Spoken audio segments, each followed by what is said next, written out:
تصور لو أن لدي 50,000 طائرة، 50,000 يجب أن تطير كلها مع بعض.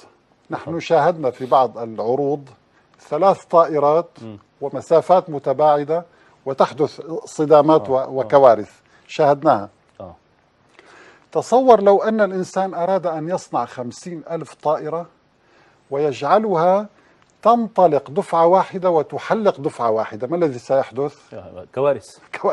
دعني أرى هذا المشهد فعلا، يعني يعجز العلم والعقل البشري عن تفسيره. هناك طائر صغير وجميل اسمه الزرزور. زرزور، نعم، صغير وجميل.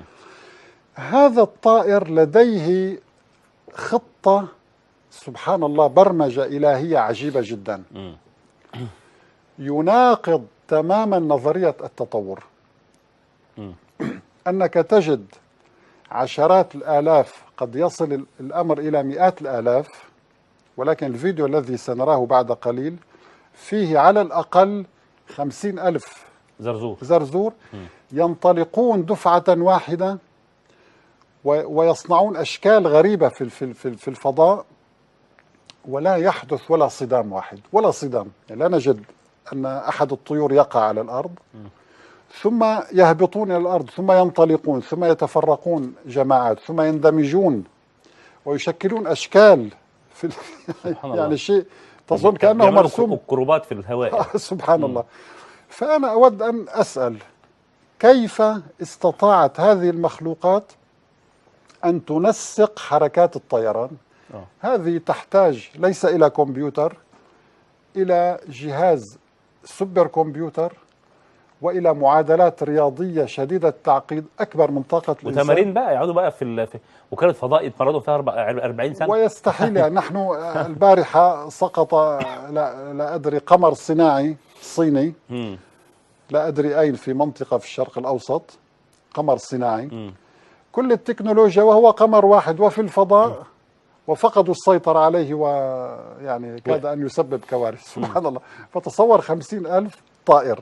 إذا أحببت أن نرى الفيديو رقم 4. نعم 4. نعم سبحان الله. هو ده الفيديو؟ نعم. يعني انظر هذه طيور كيف تنسق هذه الحركات، كيف لا يحدث صدام أثناء عندما تقبض أجنحتها لتتجمع ثم تفرد أجنحتها لتتفرق. سبحان الله سبحان الله. انظر عشرات الآلاف، وهي يعني من الذي ينسق بينها؟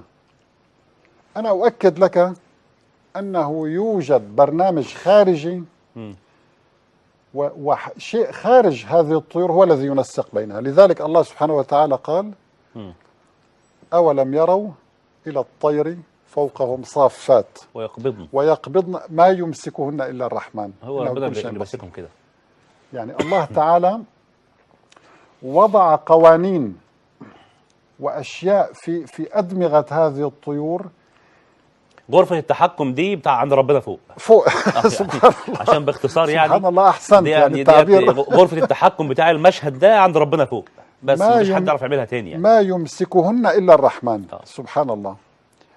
يعني والله أنا بس بستغرب ازاي الناس دول مصدقين أن الطبيعة العمياء من السهل أن تصنع بصرا يبصر، والطبيعة الصماء تصنع أذنا تسمع، وطيرا يطير، وطيرا يطير، وعقل يفكر وقلب ينبض. سبحان الله. يعني كيف تقوم هذه الطيور بالتنسيق؟ يعني انظر، الله تعالى قال: ألم يروا، يعني انظر أيها الإنسان. وده يعني ربنا عاوز يقول إن هم لو شافوا الحاجات دي بعقل يجب أن يؤمن، الباحث عن الحقيقة، يجب أن يؤمن. نعم يجب أن يؤمن. نعم. هذا المشهد كافي للدخول في الإيمان بالله عز وجل. سبحان الله. ألم يروا إلى الطير فوقهم مسخرات. نعم، في آية أخرى مسخرات بأمره في جو السماء ما يمسكهن إلا الله.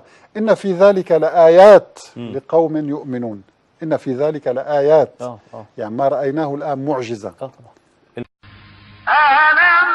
يروا إلى الطير مسخرات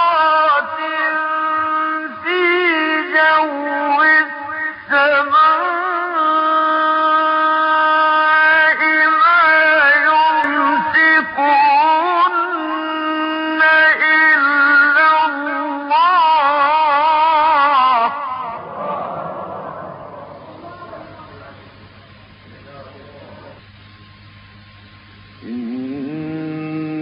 في ذلك لآيات